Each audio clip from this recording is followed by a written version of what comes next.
নদিয়ায় এবার হিংসার কবলে পড়ে মৃত্যু হলো একাধিক পথ কুকুরদের। ঘটনাটি ঘটে নদিয়ার কোতোয়ালি থানার কালীরহাট সেন পাড়ায় 12টিরও বেশি পথ কুকুরদের। জানা যায় খাবারে বিষ মিশিয়ে মেরে ফেলার অভিযোগ উঠল অজ্ঞাত পরিচয় ব্যক্তির বিরুদ্ধে।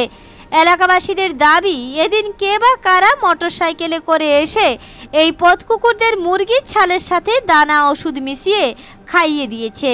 সঙ্গে সঙ্গে পথ কুকুরেরা খাবার পরে 12টিরও বেশি পথ কুকুরের মৃত্যুর কলে ঢলে পড়ে।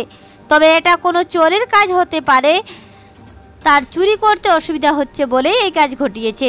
তবে কে জঘন্য নোংরা ঘটনাটি ঘটালো তা সকলের কাছেই অজানা। এই ঘটনার খবর জানাজানি হতেই খবর দেওয়া হয় কৃষ্ণনগরের কোতোয়ালি থানার পুলিশকে। খবর পেলেই কোতোয়ালি থানার পুলিশ ঘটনাস্থলে এসে মৃত পথ কুকুরদের দেহ উদ্ধার করে ময়নাতদন্তের জন্য নিয়ে যাওয়া হয়। তবে এলাকাবাসীদের দাবি, যে বা যারা এই নৃশংস ঘটনাটি ঘটিয়েছে তাদের দৃষ্টান্তমূলক শাস্তির প্রয়োজন। এই গোটা ঘটনার তদন্ত শুরু করেছে কোতোয়ালি থানার পুলিশ।